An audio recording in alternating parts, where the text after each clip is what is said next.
Welcome, everyone. Thanks very much for coming along this evening.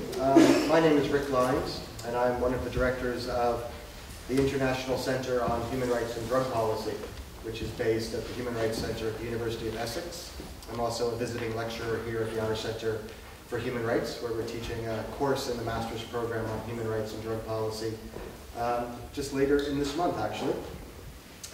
The International Center for Human Rights and Drug Policy has a long relationship with the Irish Center for Human Rights.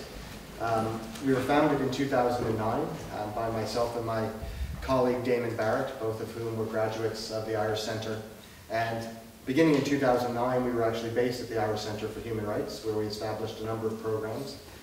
We established a lecture program where we went around the world and around Ireland lecturing on human rights and drug policy to postgraduate law students like yourselves. We established a PhD fellowship in human rights and drug policy, which is now held by Being She, who is based here in Galway.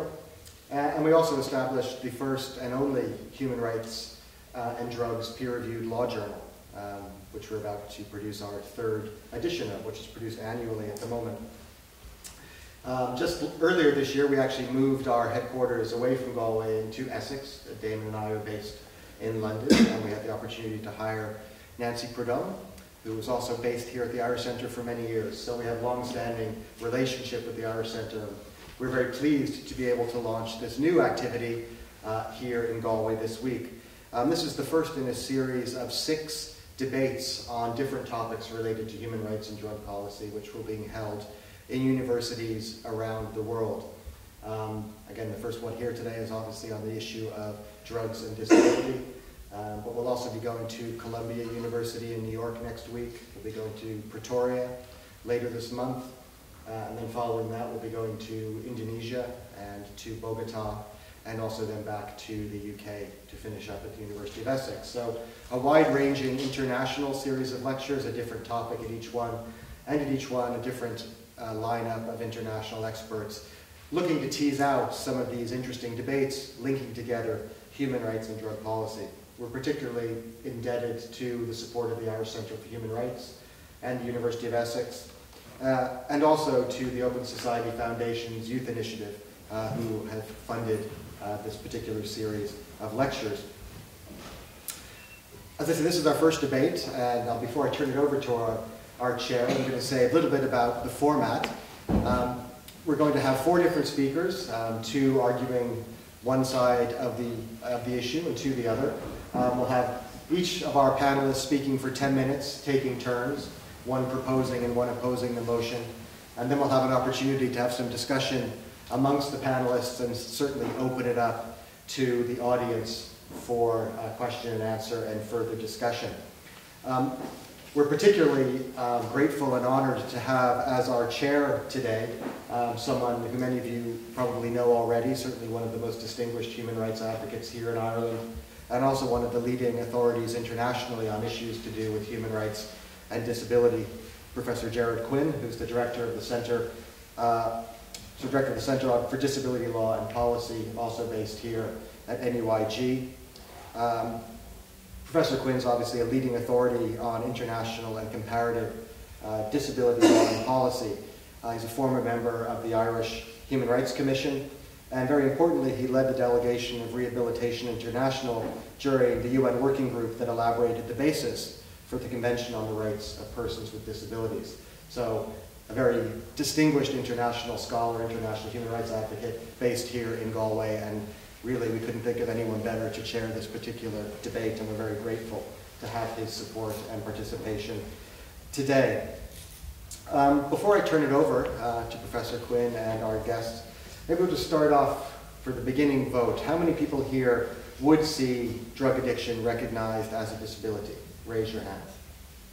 Can I vote? Yes? How many would not? And how many don't have an opinion formed as of yet? Good. Good. Ying-Shi, you've been taking notes? There we go. We have the, we have the vote. Thanks very much. I'd like to turn it over to Professor Quinn. Thank you very much. Thanks a lot.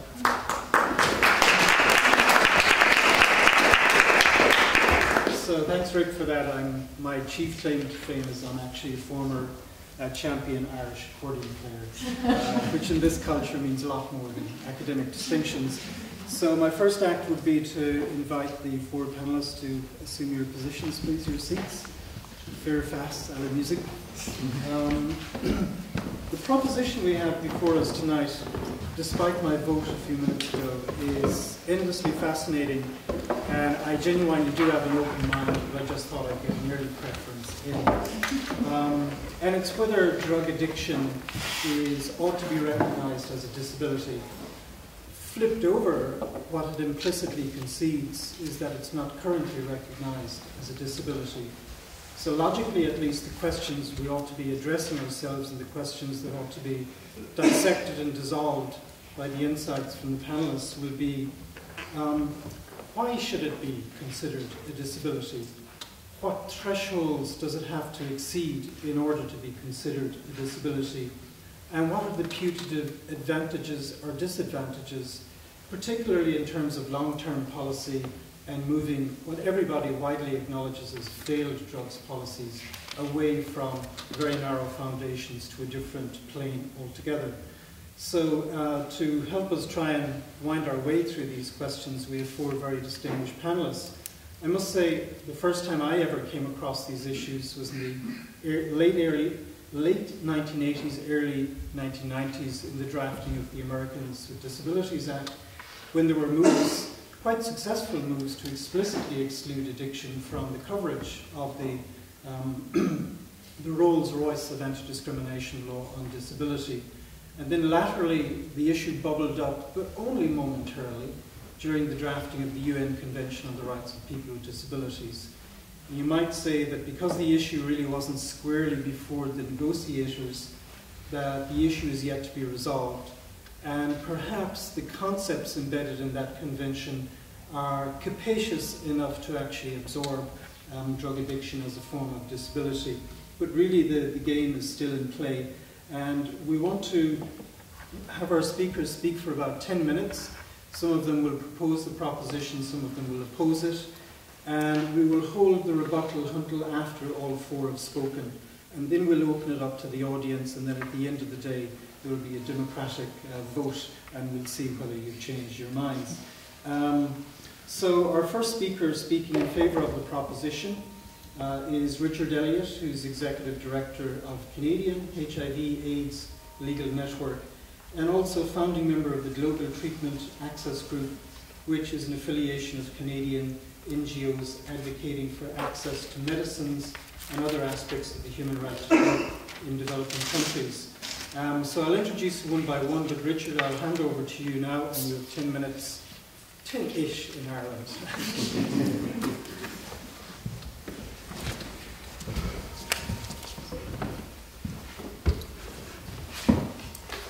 Thank you, Professor Quinn, and thanks to the International Center on Human Rights and Drug Policy and the Irish Center for Human Rights and the Center on Disability Law for the opportunity to speak to you this evening. I'm very pleased to speak in favor of the proposition that drug addiction should be recognized as a disability. I'd like to make three preliminary points before I dive into the substantive arguments that I'd like to put forward in support of the proposition. The first is that, in fact, drug dependence is, in fact, recognized as a disability for the purposes of at least some areas of law in some jurisdictions in the world. So it is, in fact, very much a contentious issue, and different jurisdictions have taken different approaches. Obviously, the perspective that I'll be advancing this evening is that that is, in fact, a correct use of the law to recognize drug dependence as a disability, and that those jurisdictions that have done so have got it right. The second proposition is one about terminology. The proposition that has been put to the room is that drug addiction should be recognized as a disability, and I would like to propose instead that we speak of drug dependence and whether drug dependence should be considered a disability rather than addiction, for a number of reasons.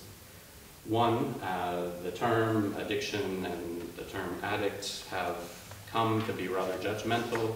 They're loaded and stigmatizing in many ways. To refer to dependence rather than addiction, I think, is to allow for more precise use of terminology than the rather fuzzy and vague concept of addiction. when we're speaking of a health condition. And thirdly, it is in fact in accordance with recommended terminology from the World Health Organization and the terminology used in the International Classification of Diseases and Health Problems, the ICD. Indeed, it was some 40 plus years ago that the WHO had recommended that we abandon terminology such as addiction and habituation and instead use the term dependence, which of course can exist in varying degrees of severity. So that's rather my second point. Let's speak of dependence rather than addiction. The third preliminary point that I want to make, and I think it falls to me to make it since I'm speaking first, is that it's pretty clear from the discussion that the panelists have had here this evening or earlier today, that we actually all share a common human rights objective of protecting the dignity and the equality of people who use drugs, including those people whose use of drugs might be considered problematic in the sense that it either causes or in some way contributes to the harms that can be experienced by the use of drugs.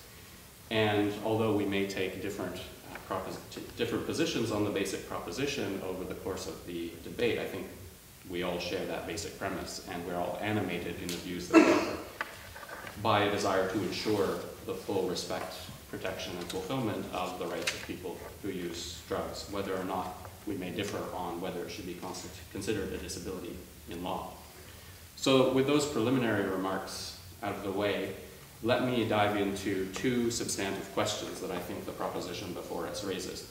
The first is the one that is explicitly stated. Should addiction or dependence be recognized as a disability?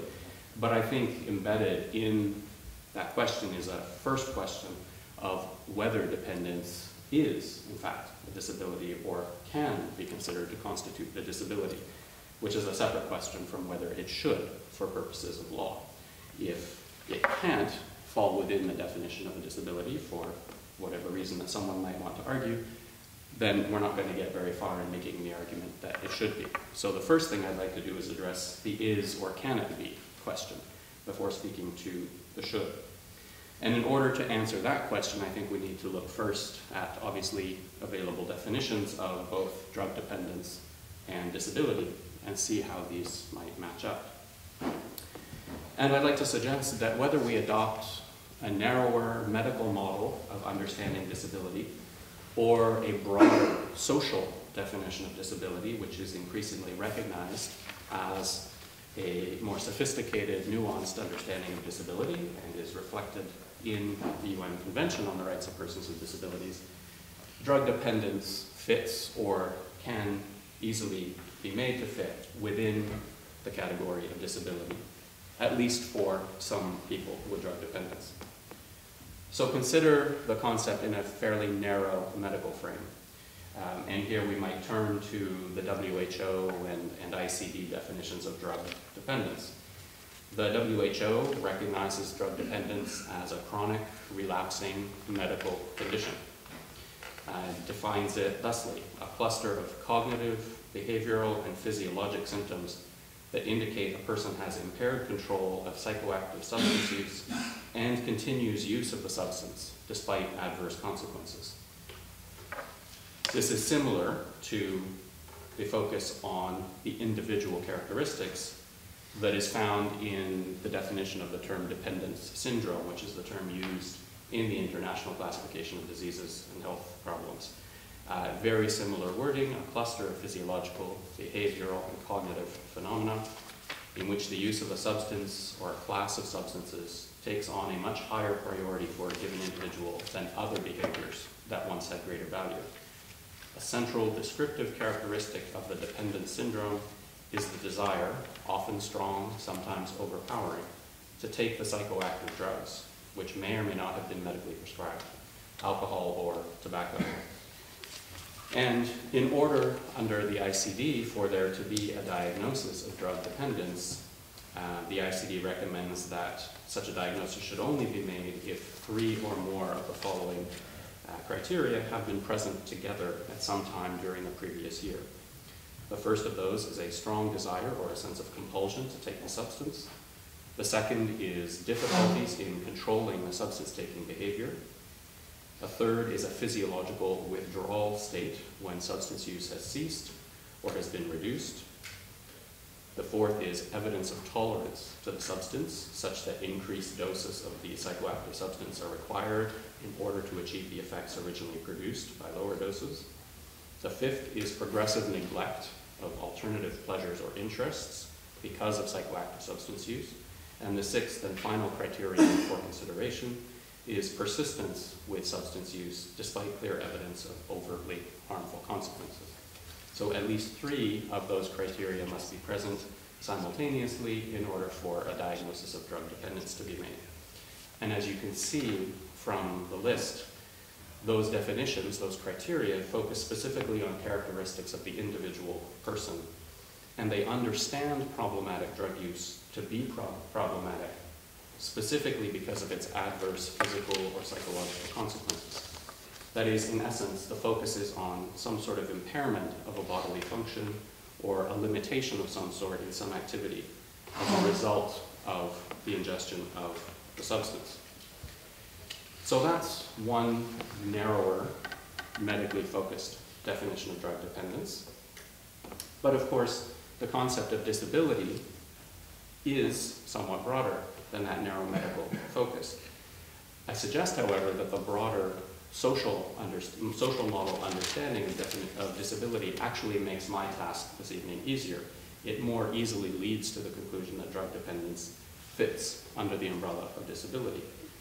So if we look again at some common working definitions, a disability, or the term disabilities, is an umbrella term that covers three different things. It covers impairment, it covers activity limitations, and thirdly, participation restrictions. So an impairment, some sort of problem in body function or structure, an activity limitation that is encountered, a difficulty encountered by a person in executing a task or an action, and or a participation restriction that people experience for their involvement in life situations. And as the WHO has properly said, disability isn't just a health problem, it's actually a complex phenomenon reflecting the interaction between the features of a person's body and features of the society in which he or she lives. So this concept is broader than simply impairment, broader than simply physical or psychological consequences of ingesting the substance, but clearly impairment that follows from problematic use of a substance, limitations on activity that follow from such use easily fit within that broader concept of disability. But as I said, the broader concept of disability, or what has been referred to as the social model, in fact speaks of the interaction between an impairment in a person and the interaction of that impairment with barriers in his or her environment. And indeed, the Convention on the Rights of Persons with Disabilities recognizes that disability is this more complex concept. Now, there is no closed-ended definition of disability in the CRPD, but it does say that it includes those who have long-term, and I admit that long-term here is a potential problem in its application to the question of drug dependence for some people with drug dependence, but long-term physical, mental, intellectual, or sensory impairments, which in interaction with various barriers may hinder their full and effective participation in society. So in this sense, if we understand disability in this broader context, I think people who have problematic substance use can be even more easily understood to experience disability, because those people live in a world in which an overarching approach to drugs is the prohibition of those drugs through penal law. And in fact, one could not think of a more classic example of how to disable people in the broadest sense of the term than to criminalize them and prohibit their participation in society, to subject them to stigmatization, vilification that the criminal law represents. So whether you take a narrow or broader sense of the term disability, it seems to me that it's not hard to find a home for the concept of drug dependence within the broader concept of disability. So if disability is, or if drug dependence is a disability or can easily be understood as such, then the question becomes, should it be? And here I think there are a number of reasons for it, and I'll run through them very briefly if I might have the indulgence. Okay. The first, I will give you 4 arguments why I think drug dependence should in fact fall under the definition of disability. The first is, of course, that to recognize it as such will reflect the lived reality of some people with dependence, whether those persons are actually disabled in the sense of having some impairment or limitation or participation restriction, or whether they are simply perceived to be disabled by others who may then impose those kinds of limitations or restrictions. The second is that I think to recognize drug dependence as a disability is in fact to challenge, albeit to a limited degree, the stigma and the basic logic of drug prohibition, because it challenges the fundamental notion of demonizing, stigmatizing, and excluding people who use drugs from the body politic. That's the logic that actually continues to drive the exclusion of people who use drugs, and to the extent that one says, these are bodies, these are people who are deserving of some treatment other than being criminalized and vilified by law, you challenge that basic premise. It is better, I think, to be recognized and treated in law as a patient rather than a criminal, although it is not without its problems, as I'm sure we'll hear more. It offers some protection to a degree from discrimination if one is to be recognized as having a disability, whether it's in employment or services, and I can give you a number of examples in the discussion that follows. And finally, it opens the door to entitlement to certain benefits, including under public and private insurance schemes for those who may be recognized as having a disability. All of these things seem to be significant benefits of recognizing drug dependence as a disability, and in my view, should lead to the conclusion that it should indeed be recognized as a disability in law, as has already been done in a number of jurisdictions around the world. Thank you.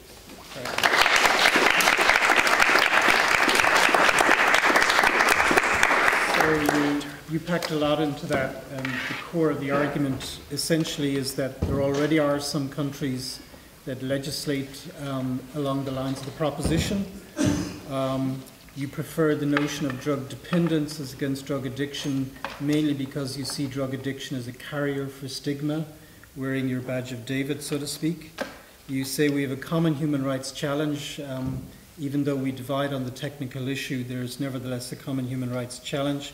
And I guess the interesting divide there was between your analysis of the is and the ought. And on both grounds you were saying disability, or rather drug dependence counts as a disability, because if you look at very narrow medicalized definitions, or if you look at broader socialized conceptions of disability, drug dependence fulfills all the core criteria. And quite interestingly, the arguments toward the end, very suggestively in terms of why nevertheless there are good sound public policy arguments for including it, I think puts it up to the next speaker.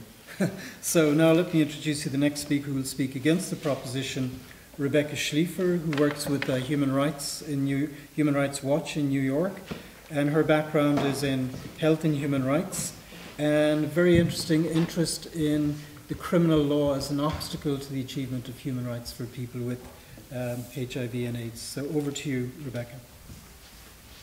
First of all, thank you for coming, and thank you for inviting me to join this debate, and thank you all for participating in the discussion.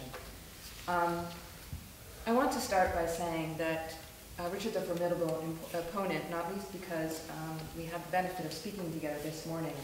And he made a neat move by changing the debate from should addiction be recognized as a disability to should drug dependence be recognized as a disability. And I'm going to move back for a minute and start with the point of great agreement among all the panelists, which is we recognize that people who use illegal drugs in particular, regardless of whether they suffer from what might be called dependence, addiction, face widespread and awful serious human rights violations throughout the world. Extrajudicial executions, arbitrary detention, forced treatment, and this happens in many countries in every region.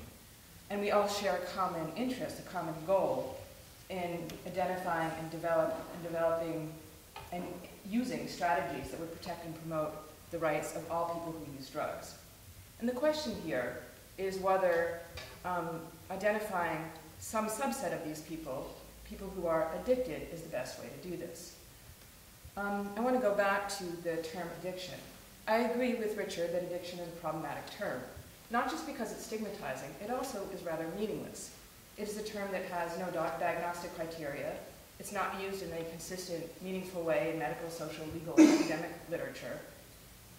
But it is often used in policy debates, and often interchangeably with other vague terms: problem drug user, addict, drug abuser.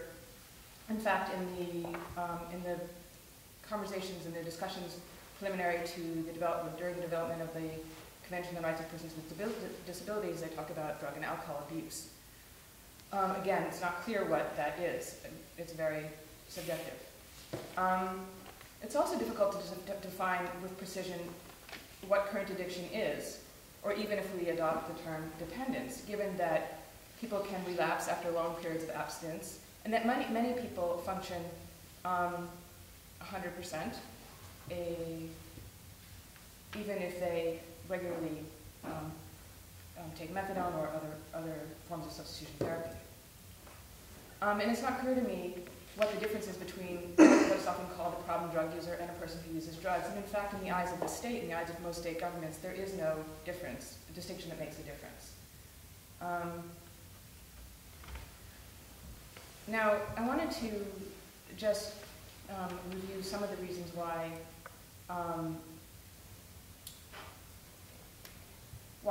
though it is, I think this is a critical issue to think through about how or whether people who are addicted or dependent should be considered people with disabilities for the purpose of disability rights or international law.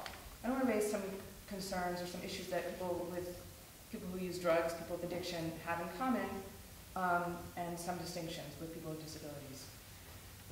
First, as Richard said, drug use, in particular illegal drug use, is already widely stigmatized, and people who use illegal drugs face discrimination and state-sanctioned violence.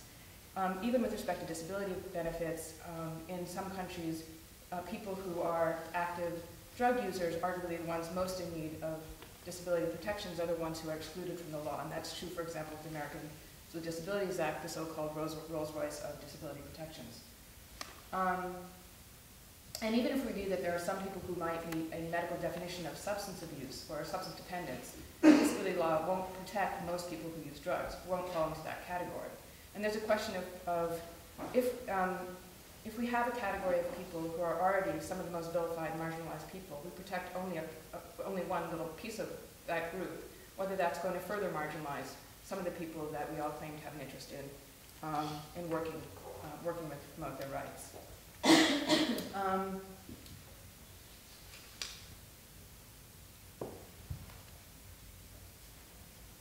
Sorry, just lost my. I also wanted to take issue with the definition of disability that Richard proposed. He talked about using the medical model and the social model. I think that one of the problems with using even the definition of, even using the term substance dependence, is that, or addiction or substance or drug dependence, is that it reifies the medical model of disability, which is what the Convention on the Rights of Persons with Disabilities moves away from. So it's very difficult to understand how a person with addiction moves beyond becoming a patient in order for that person to secure his rights under the social model of disability. I think that Richard also made an important point, which is that there's been an evolution of thinking about people who use drugs, at least rhetorically, from people who are only criminals, only deviant, to some subset of those people who are entitled to some rights because they are so-called patients. But the problem is that they never move beyond patients to becoming citizens. So again, I think that using a disability framework threatens to, and especially the medical model, threatens to keep some group of people who are identified as having addiction in that framework. Another really important founding principle of the Convention on the Rights of Persons with Disabilities is the idea of participation and meaningful participation in decisions that affect the lives of people with disabilities. as I understand it, people who use drugs and people who are drug dependent were not part of the conversations of the Disability Rights Convention. That doesn't, of course, preclude their coverage, and I think it's very important we have the presence of someone who represents people who use drugs. But I think it does beg the question of where are the voices of people who use drugs in the conversation about how and whether addiction A exists and B is something that should be covered by the Convention on the Rights of Persons with Disabilities.